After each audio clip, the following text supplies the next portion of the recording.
Ce livre, c'est une réédition de quelque chose que j'ai écrit en 2005, au moment du retour de mémoire sur la guerre d'Algérie, qui s'est produit à la fois en France et en Algérie.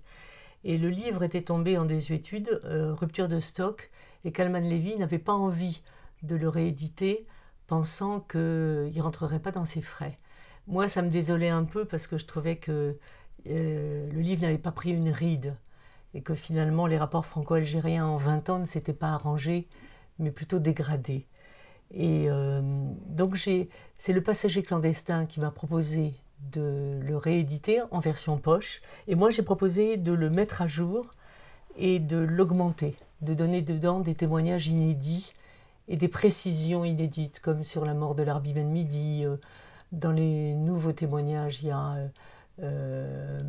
une victime du général Schmitt, l'ancien chef d'état-major de Mitterrand. Il y a beaucoup la présence de l'historien Vidal-Naquet. Je le fais encore plus intervenir, je montre plus encore quel rôle il a joué dans mon travail des années 2000. Bijard, Massu, Ossarès, ce sont vraiment les trois qui sont la toile de fond à la fois de mes reportages du Monde et du livre.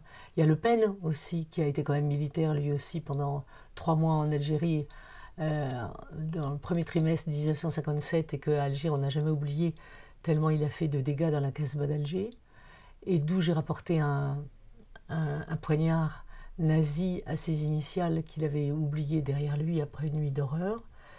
Ces militaires, qu'est-ce qu'ils ont en commun? Pas grand-chose, parce que finalement, les uns, comme le général Bijard, nient absolument tout ce qui s'est passé. Massu, lui, non seulement reconnaît, mais pour la première fois de sa vie, émet des regrets sur l'usage de la torture pendant la guerre d'Algérie. Ossarès, que je fais parler, lui avoue ses crimes et les revendique sans regret ni remords, comme il dit. Le général Schmitt nie tout et est dénoncé dans les colonnes du Monde, menace de me faire un procès, finalement ne le fait pas, mais s'en prend à Louisette Thierry-Larize qu'il traite de menteuse. Louisette le poursuit, elle gagne en première instance, mais elle perd en deuxième instance, en appel, ce qui a été très mal ressenti en Algérie, où tout le monde a été persuadé que c'était un procès politique. Ça me frappe aujourd'hui encore, vous savez, en 2025, que la parole algérienne n'est pas entendue. C'est ce qui me frappe le plus. Et je crois que c'est une des raisons pour lesquelles on n'arrive pas à se comprendre, côté algérien et côté français. Chaque pays ne comprend pas l'autre, ne comprend pas la population. Mais c'est sûr qu'on n'entend pas la parole algérienne, sous prétexte qu'il faut travailler sur des archives et que les archives ont une valeur sacrée. Les témoignages oraux, et les Algériens n'ont que des témoignages oraux, les témoignages oraux ne sont pas pris en considération. Et on laisse passer le temps, et les politiques et tout le monde laisse passer le temps en se disant, finalement, les acteurs de cette guerre, les acteurs français, sont à l'abri des lois d'amnistie. Les victimes sont de plus en plus âgées, sont la plupart du temps décédées. Et quand elles se sont confiées dans les années 2000, on les écoutait pas, on les croyait pas, ou on relativisait en faisant passer ça pour des bavures. L'avantage du retour de mémoire des années 2000, c'est qu'on a bien démontré que c'était un système. Le mensonge a perduré très très longtemps, mais je pense qu'il a été brisé par 2 personnages. D'abord Massu, quand il a dit qu'il regrettait, dans les colonnes du Monde, qu'il regrettait l'utilisation de la torture. Et moi, il m'a dit en particulier que dans le cas de Louisette Thierry-Larize, la question des viols, il ne le savait pas, et que ça avait été beaucoup trop loin. Et il en était, je pense, sincèrement meurtri. C'était un chrétien, un homme qui venait de perdre sa fille unique. Il était au soir de sa vie et il était assez bouleversé par l'histoire de Louisette et assez choqué.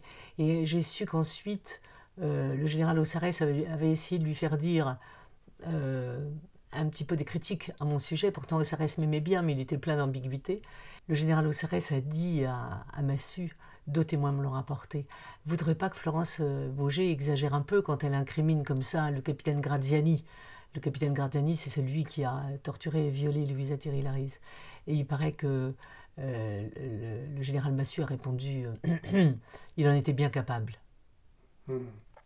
Donc il y a eu Massu, qui a été un personnage très important dans les années 2000, en regrettant la torture et en validant finalement l'histoire de Louisette.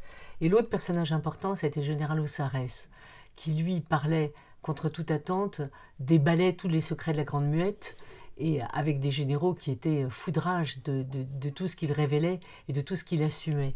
Et personne n'a jamais compris pourquoi Aussaresses a parlé comme ça au monde. Lui, ça n'était absolument pas par scrupule ou par regret. C'est parce qu'il s'ennuyait et il venait prendre un ou deux petits déjeuners avec moi au Monde pendant 2 mois à la cafétéria du Monde. Et il savait, c'était un peu comme un tragique conte de mille et une nuits, que s'il continuait à me parler, à me raconter des choses intéressantes sur la guerre d'Algérie, on continuerait de se revoir et de prendre ses petits déjeuners. Et finalement, c'était un homme seul qui s'ennuyait et qui a parlé pour rompre sa solitude. Et jusqu'en 2005, je dirais, il est à peu près crédible. Après, il faut faire attention. Il était prêt à assumer tout pour faire parler de lui à la fin. Il y avait un côté sénile qu'il n'avait pas en 2000, mais qu'il a eu au fur et à mesure des années, l'espèce d'image d'homme horrible qui inspire l'horreur, et il se complaisait un petit peu là-dedans. Par exemple, quand on a fini par lui faire revendiquer la mort de Maurice Audin, même Josette Audin était d'accord avec moi, non, ça ne tient pas la route, ça ne tient pas la route, ça n'est pas Aussaresses. Alors que c'est vrai pour Boumendjel, et c'est vrai pour Ben Midi. Larbi Ben Midi et Ali Boumendjel sont deux personnes auxquelles je suis particulièrement attachée, précisément parce que j'ai su les derniers moments de leur mort, avant leur mort, et comment ça s'était passé, et la façon dont Aussaresses me l'a décrit était effroyable de cynisme, et je me disais tout le temps, est-ce que j'ai le droit et comment je vais faire pour prévenir les familles, et finalement, je l'ai fait avant que ça sorte dans le monde. Malika Boumendjel est venue au Monde, à la cafétéria, là même où Aussaresses me confiait tous ses crimes, et je lui ai annoncé que son mari avait été précipité du haut d'un 5e étage d'un immeuble d'Alger et qu'il ne s'était pas suicidé. Et j'en étais malheureuse en me disant, mais comment je peux faire ça à une dame qui avait déjà 83 ans à peu près? Et elle a accueilli ça avec non seulement une dignité, mais un soulagement extraordinaire en me disant, je savais qu'il ne s'était pas suicidé, et ça m'apporte un soulagement infini. Ce que je ne lui ai pas dit à l'époque, que je savais, et qui est sorti ensuite, je crois, dans le livre d'Aussaresses, c'est que son mari avait reçu un coup de pioche avant d'être précipité dans le vide. Des détails comme ça, si vous voulez, sont tellement monstrueux que vous vous dites, est-ce que ça va être un soulagement ou est-ce que c'est un détail encore plus cruel? Et dans le cas de la mort de Larbi Ben Midi, j'ai prévenu aussi sa famille avant que ça sorte dans les colonnes du Monde, puis dans le livre d'Aussaresses. C'est que Larbi Ben Midi, la corde avec laquelle on l'a pendu, la corde s'est cassée. Et la sœur de Larbi Ben Midi, je l'ai eue, elle, au téléphone, puisque j'étais à Paris, quand je lui ai dit, attention, cet après-midi dans le Monde, voilà ce que va sortir. Des détails sur la mort de votre frère, mais Aussaresses la revendique. Et elle a fait un peu comme Malika Boumendjel. Elle m'a dit, mais écoutez, le fait que la corde se soit cassée, pour moi, c'est un signe de Dieu. Et ça m'apporte un apaisement, un soulagement. J'ai trouvé ces réactions extraordinaires, parce que je me suis dit, comment est-ce qu'on peut être capable de... C'est une forme presque de pardon, parce qu'il y a eu l'aveu, et l'aveu allège la souffrance. Il y a une enquête assez longue que j'ai faite sur les anciens appelés, toute cette génération qui finalement a été meurtrie, ravagée, qui avait 18-20 ans. Et eux, ça m'a beaucoup touchée. Donc là, je parle du côté français, non plus du côté des victimes algériennes. Mais j'ai trouvé qu'eux-mêmes étaient des victimes. C'est toute une génération qui a été abîmée, non pas forcément parce qu'elle a fait, mais parce qu'elle n'a pas fait. Parce qu'elle n'a pas su s'opposer à la torture, au viol. Et c'était des jeunes qui étaient souvent...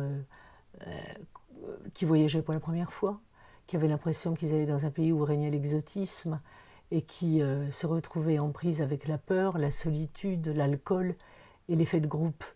Et ça m'a toujours frappée, si vous voulez, pendant mes 6 années d'enquête, c'est de me dire qu'est-ce que j'aurais fait à leur place.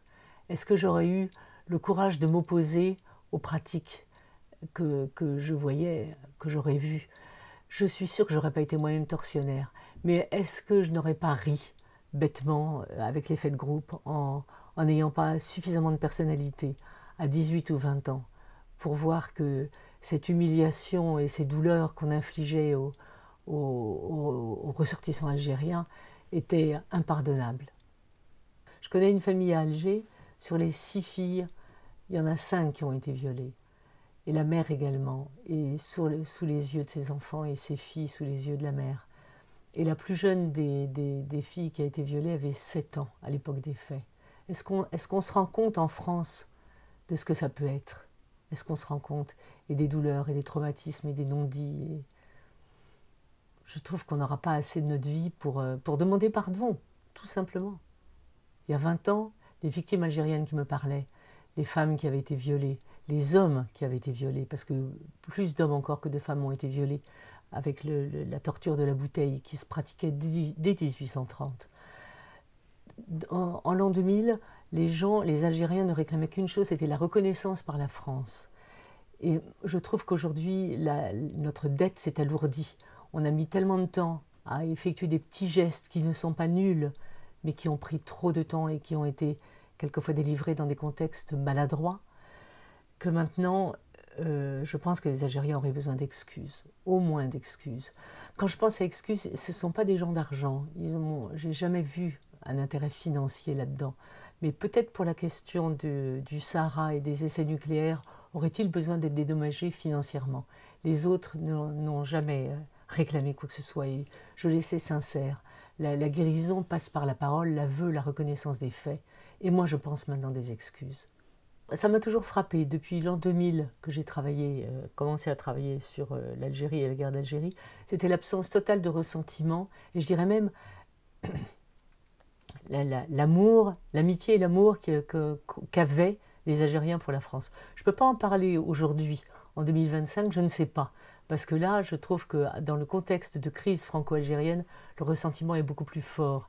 Et cette espèce de guerre, cette algérophobie, cette islamophobie qui s'exprime en France de façon totalement décomplexée de la part des politiques, de la part des médias, stupéfie en Algérie. Et je ne suis pas sûre que le climat de bienveillance qu'il y avait vis-à-vis de la France, qui était surprenant, c'était pas de bienveillance, non, c'était l'amour et l'amitié qu'il y avait pour la France. Je ne suis pas sûre que ce climat soit toujours le même aujourd'hui, ça j'en suis pas sûre. Maintenant, les Algériens voient la France comme un pays qui n'a pas changé, dont la justice est toujours aux ordres, les politiques aux ordres, et ressentent comment vous dire, cette agression française avec une douleur extrême. On continue d'être soumis aux lois d'amnistie qui nous empêchent de dénoncer les tortionnaires. On peut dire en bloc qu'il y a eu des tortures, mais on ne peut pas dire un tel a fait ceci, un tel a fait cela.